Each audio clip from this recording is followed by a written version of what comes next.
ఆదిలాబాద్ జిల్లా కేస్లాపూర్ మొస్రం వంశీయుల ఆరాధ్య దైవం నాగోబా జాతరకు సర్వం సిద్ధమైంది. ప్రతి ఏటా మాఘమాసం శుక్లపక్ష పాడ్యమి రోజు నుంచి 3 రోజుల పాటు ఉత్సవాలు నిర్వహిస్తారు. ఉత్సవానికి సంబంధించి ఏర్పాట్లన్నీ పూర్తయ్యాయి. ప్రభుత్వం ఈ వేడుకలను అధికారికంగా నిర్వహిస్తుంది. నిర్వహణ ఖర్చుల కింద 20 లక్షల రూపాయలు మంజూరు చేసింది. 3 రోజుల జాతర అనంతరం ఈ నెల 12న ఆలయ ఆవరణలో ఉన్న వేదిక వద్ద ప్రజా దర్బార్ నిర్వహిస్తారు. ఈ దర్బార్కు ప్రజాప్రతినిధులు, జిల్లా అధికారులు హాజరై ఆదివాసీల సమస్యలపై చర్చిస్తారు.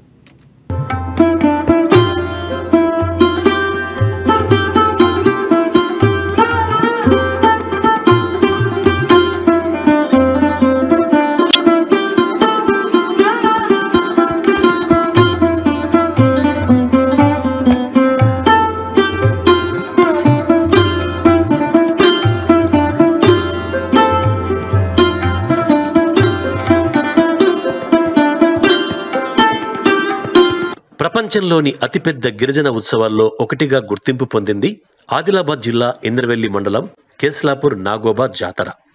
ఈ నెల 9వ తేదీ నుంచి 3 రోజుల పాటు అత్యంత వైభవంగా జరిగే జాతరకు తెలంగాణ నుంచే కాకుండా ఇతర రాష్ట్రాలలోని మెస్రం వంశీయులతో పాటు సాధారణ భక్తులు కూడా తండోపతండాలుగా తరలివస్తారు. 3 రోజుల పాటు జరిగే అన్ని రకాల పూజా కార్యక్రమాలు, నైవేద్యాల తయారీతో పాటు అన్ని పనులు మెస్రం వంశీయుల చేతుల మీదుగానే జరుగుతాయి.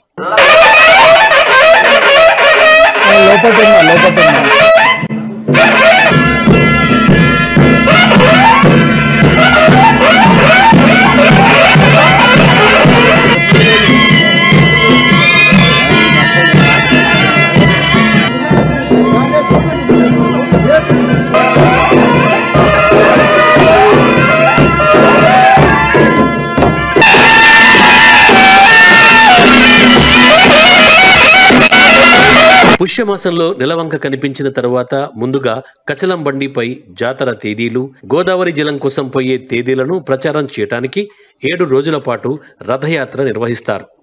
మెస్రం వంశ పెద్దలు నాగోబా దేవతకు పూజలు చేసి ఎడ్ల బండిపై పయనమవుతారు.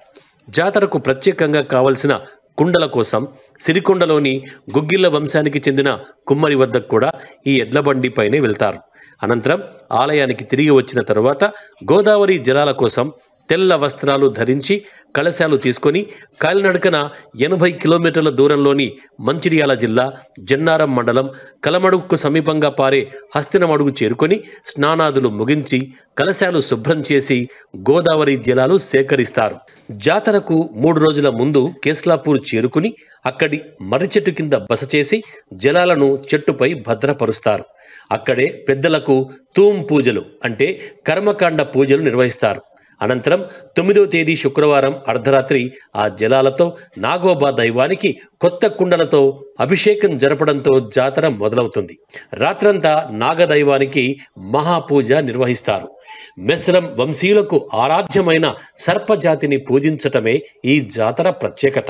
పుష్యమి అమావాస్య రోజున తమ కులదైవమైన నాగోబా పురివిప్పి నాట్యమాడుతాడని గిరిజనుల నమ్మకం. గోదావరి నది నుంచి తీసుకొచ్చిన జలంతో నాగోబా విగ్రహాన్ని శుభ్రపరుస్తారు. ఆలయాన్నంతా శుద్ధి చేస్తారు. భాజా భజంత్రులతో ఆలయ ప్రాంగణంలో పూజా కార్యక్రమాలు నిర్వహిస్తారు. ప్రత్యేక పూజా సమయంలో మొలకెత్తిన నవధాన్యాలు తెస్తారు. ఒక రాగి చెంబులో పాలు తీసుకుంటారు. నవధాన్యాలు, మొలకలు, పాలు అన్నిటికీ ఒక కొత్త రుమాలతో కప్పి పుట్ట పైన ఉంచుతారు. పుట్ట మీది రుమాలు పైకెత్తినట్టు కనిపిస్తే పూజా కార్యక్రమాన్ని ఆరంభిస్తారు. అప్పటికే నాగదేవుడు రాగి చెంబులోని పాలు తాగి తమను ఆశీర్వదిస్తారని వారి నమ్మకం. 3 రోజుల పాటు సాంప్రదాయ పూజల మధ్య నాగోబా జాతర భక్తులతో కిటకిటలాడుతుంది.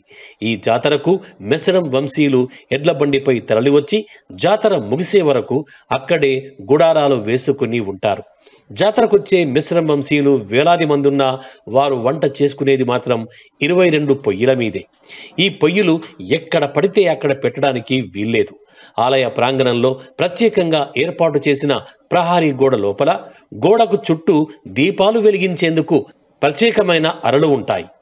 ఆ దీపాల కాంతుల వెలుగుల్లో 22 పొయ్యిల్లో మెస్రం వంశీయులు వంతుల వారీగా వంటలు చేసుకుంటారు. మిగతా జాతుల వారు ఎక్కడైనా వంట చేసుకోవచ్చు.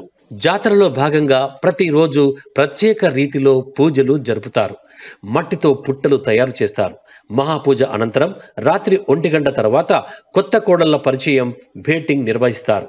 అప్పటి వరకు నాగోబా ఆలయానికి రాని మెస్రం వంశ కోడళ్లు తెల్లటి దుస్తులు ధరించి భేటింగ్కు హాజరవుతారు.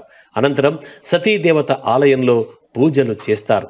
ఆ తర్వాత పెద్దల ఆశీర్వాదంతో పూర్తిగా మెస్రం వంశంలో చేరినట్టుగా భావిస్తారు. మరుసటి రోజు పెర్సపెన్, బాన్సెన్, బేతల్ మొదలైన పూజలు నిర్వహిస్తారు. నాగోబా జాతర అనంతరం చివరగా షాంపూర్లోని బుడందేవ్ జాతరకు హాజరై ఎవరి ఇళ్లకు వారు చేరుకోవడంతో ఈ జాతర తంతు ముగుస్తుంది.